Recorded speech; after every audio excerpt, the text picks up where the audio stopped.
Welcome to Photo Camp. I'm Shelley Waldman, and this is where I share business and photography tips so you can turn your passion into a paycheck. Today we're going to talk about another compositional technique. We're talking about frame within a frame, or sometimes called subframing.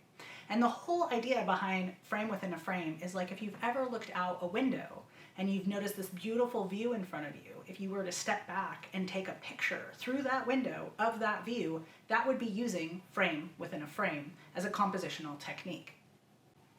This technique can be used across all areas of photography. Doesn't matter if you're shooting street, lifestyle, portraiture, food, cars, you'll see it used across the board.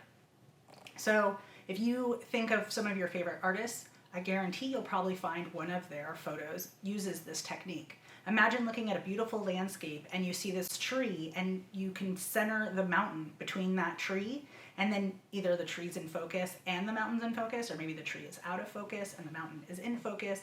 You use that tree to frame up that mountain scene. Within food, it could be a restaurant that you're photographing and maybe you're using the table to create some kind of framing around the plate, or you're using the shadow and light play to create a box around what you want to see. If you're doing street photography, you could use signs or car windows or rear view mirrors to frame up your subject. I've even shot photos where my subject's wearing sunglasses and I'm using the reflection in the sunglasses to frame up the shot. So some things to ask yourself when using frame within a frame technique is if you remove the foreground object, such as if you were shooting with something, you're shooting through something to block out the, make the image cleaner, create your frame within a frame, your frame within a frame. If you were to remove your foreground object, would you miss it?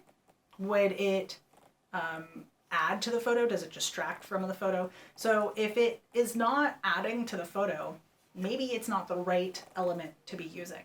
So one more thing to think about when using the frame within a frame technique, according to Brian Peterson, who wrote the book Learning to See Creatively, is that you want to keep your viewer eye within the photo. You don't want it to escape out of any side.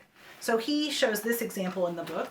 It's his pictures of Arches National Park, and you can see from the horizontal image that your eye continues to look around the frame, whereas the vertical image, there's blue sky at the top, and so your eye kind of escapes out of the top.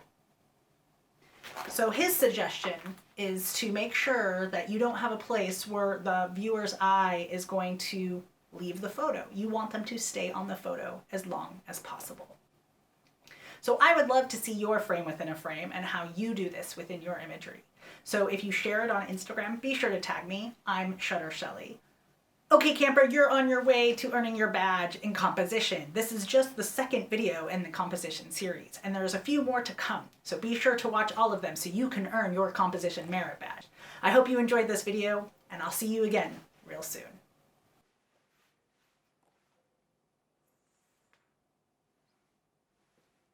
Frame within a frame, frame within a frame.